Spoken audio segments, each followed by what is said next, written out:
नमस्कार दोस्तों, स्वागत है आप सभी का हमारे चैनल पर। आज मैं आपको कफ और उसके कारण होने वाली समस्याओं से राहत पाने के लिए एक बहुत ही प्रभावशाली घरेलू नुस्खे के बारे में बताने वाली हूँ।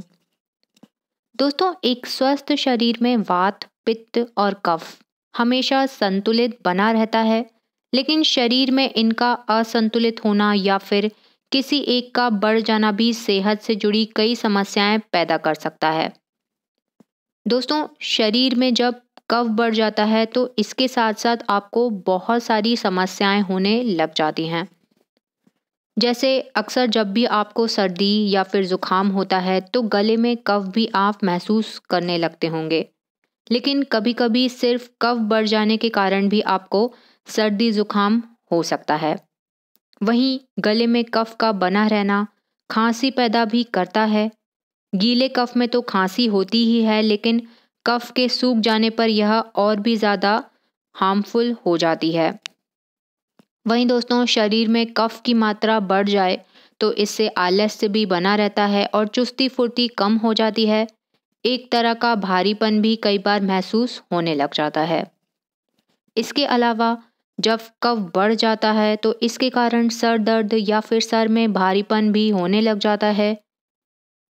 शरीर में कफ बढ़ जाने पर भूख ना लगने की समस्याएं भी हो जाती हैं बहुत सारे लोगों को।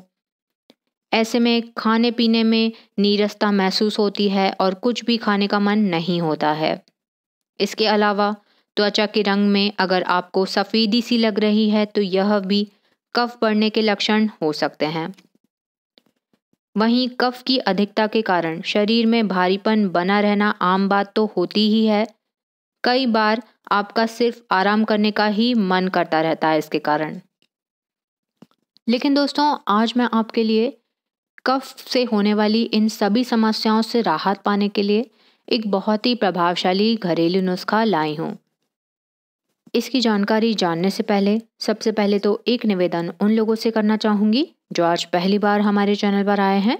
कृपया सब्सक्राइब का बटन दबाकर हमारी सदस्यता को ज़रूर ले लें ताकि आप हमसे जुड़े रहें, हमारे द्वारा दी गई जानकारी को रोज़ देख पाएँ और उनसे फ़ायदा भी उठा सकें। दोस्तों, इस नुस्खे के लिए हमें ज़रूरत होगी बादाम गिरी 100 ग्राम, देसी खांड 50 ग्राम और काली मिर्च 20 ग्राम।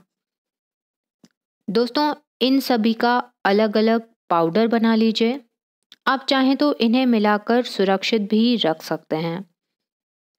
अब मैं आपको बताती हूँ कि आपको कफ और उससे रिलेटेड प्रॉब्लम्स के लिए इसका सेवन कैसे करना है। दोस्तों, इसका सेवन आपको रात को खाना खाने के बाद 1 चम्मच गुनगुने दूध के साथ सेवन करना है। दोस्तों, अगर आप कंटिन्यूअसली इसका सेवन करेंगे तो इससे ना सिर्फ आपको कफ में आराम मिलेगा, बल्कि उससे रिलेटेड सारी प्रॉब्लम्स जो कि मैंने आपको बताई हैं उनमें भी विशेष लाभ मिलेगा। इन सभी चीज़ों के अलावा यह जो नुस्खा है वो कब्ज़ को भी दूर कर देता है तथा अगर आपको साइनस की वजह से सर दर्द होता है तो उसमें भी आपको बहुत ही रिलीफ मिलेगा।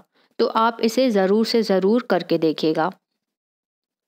तो दोस्तों, आपको हमारे द्वारा दी गई यह जानकारी कैसी लगी हमें कमेंट करके ज़रूर बताइएगा और आपको आज की जानकारी अच्छी लगी हो तो इसे लाइक और शेयर ज़रूर कीजिएगा। अपना कीमती समय देने के लिए आप सभी को बहुत बहुत धन्यवाद।